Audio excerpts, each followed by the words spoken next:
እስራኤል በጋዛ የተኩስ አቁም ስምምነት ለማድረግ አስፈላጊ ቅድመ ሁኔታዎችን ለማሟላት ተስማምታለች አሉ የአሜሪካው ፕሬዝዳንት ዶናልድ ትራምፕ።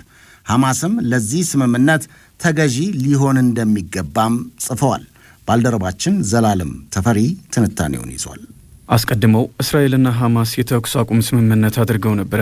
ግን ከሳምንታት ያለፈ በተግባር አልዋለም። በጥቂቱ ያገኙት ሰላም ዘላቂ ይሆን ዘንድ ሲመኙ የነበሩ የጋዛ ነፍሶች በድጋሚ በተረበሸ ሰርጥ መኖር ከጀመሩ ወራት ተቆጥረዋል። ያኔ በመጀመሪያው የተኩስ አቁም ስምምነት ወቅት ግብጽና ኳታር ሜዲትራኒያንን ተለጥፋ ለምትገኘው ግዛት ነዋሪዎች እፎይታ ይሆናል ያሉትን ፕሮፖዛል አቅርበው የሐማስም የእስራኤልም ሰዎች ፊርማ አርፎበት ነበር።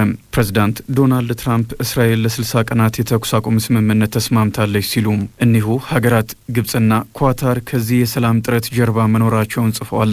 ሰላም ለማምጣት በጣም ጠንክረው የሰሩት ኳታራውያንና ግብጻውያን የመጨረሻውን ምክረ ሀሳብ ያቀርባሉ በማለት የሁለቱን ሀገራት ሚና አስፍረዋል።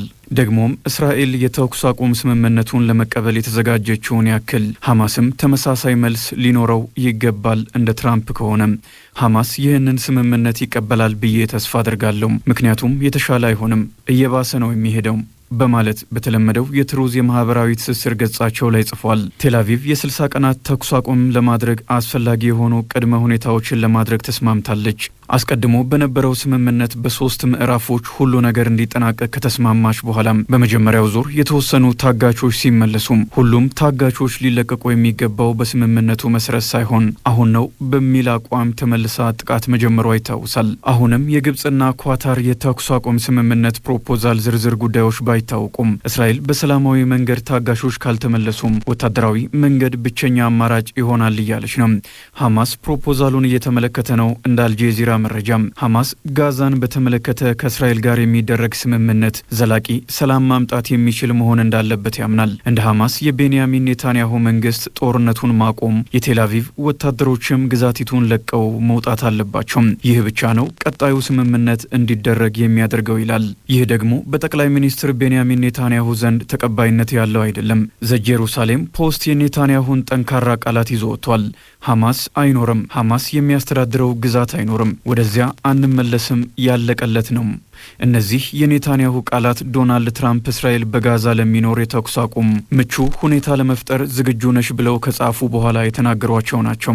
እስከ መጨረሻው ድረስ እናጠፋቸዋለን ሲሉም ዝተዋል። ሐማስ በአውሮፓውያኑ አቆጣጠር ከ2007 ጀምሮ ጋዛን እያስተዳደረ ሲሆን ከ2 ዓመታት በፊት ጥቅምት 7 ወደ እስራኤል ግዛት ዘልቆ ከ1200 በላይ የሚሆኑ ዜጎችን ከገደለና ሰዎችን ካገተ በኋላ እስራኤል በምድርም በአየርም ወደ ጋዛ ስትዘልቅ አንደኛው ዓላማዋ ሐማስን ማጥፋት እንደሆነ ደጋግማ ተናግራለች።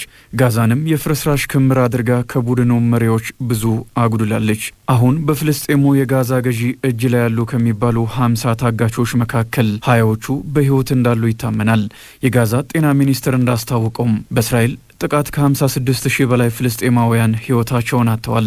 እንደ አልጄዚራ መረጃ ባለፉት 2 ቀናት ብቻ የ250 ሰዎች ሕይወት ተቀጥፏል። ይህ ጦርነት እንዲቆም በግዛቲቱ ያሉ ፍልስጤማውያን ሐማስንም የሚቃወም ሰልፍ ሲያደርጉ እንደነበር አይዘነጋም። ግብጽ የፈረሰችው ጋዛን መልሶ ለመገንባት ከእስራኤልም ጋር የሰላም ስምምነት እንዲደረግ ስትሻም ሐማስ የጋዛ አስተዳዳሪ መሆን የለበትም የሚል አቋም እንዳላት ይታወቃል።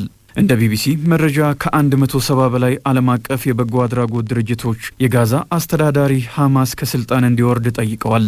ዶናልድ ትራምፕ ስምምነት እንደሚኖር ተስፋ አድርገዋል። እስራኤል ተዘጋጅታለች፣ ሐማስም ተመሳሳይ አቋም ሊኖረው ይገባል ይላሉ። ይህ ካልሆነ ግን ካሁኑ የከፋ እንደሚሆን ጠቁመዋል። ሐማስ ይሁን የሚል ግልጽ መልስ አልሰጠም። እስራኤል በጠቅላይ ሚኒስትሯ በኩል ሐማስ የሚባል አይኖርም ብላለች። ዶናልድ ትራምፕ በዋይት ሀውስ ከተገኙ መሪዎች ከሁሉም የላቁት ወዳጃችን እያሉ ከሚያሞግሷቸው ጠቅላይ ሚኒስትር ቤንያሚን ኔታንያሁ ጋር በሚቀጥለው ሳምንት ይወያያሉ። በጋዛ ለሚኖር የሰላም ስምምነት እስራኤል ቅድመ ሁኔታዎችን ለማመቻቸት ተዘጋጅታለች ያሉት ከዚህ ውይይት አስቀድሞ ነው። እንደ ትራምፕ ከሆነ ኔታንያሁ ስምምነቱን ይፈልጋሉ። በሚቀጥለው ሳምንት ሊደረግ እንደሚችልም ተስፋ አድርገዋል። እስራኤልና ሐማስ ሁለቱም የተኩስ አቁም ስምምነቱን እንደሚፈልጉ እየተናገሩ ነገር ግን አንዳቸውን የስምምነቱ አሰናካይ አድርገው እየከሰሱ ነው።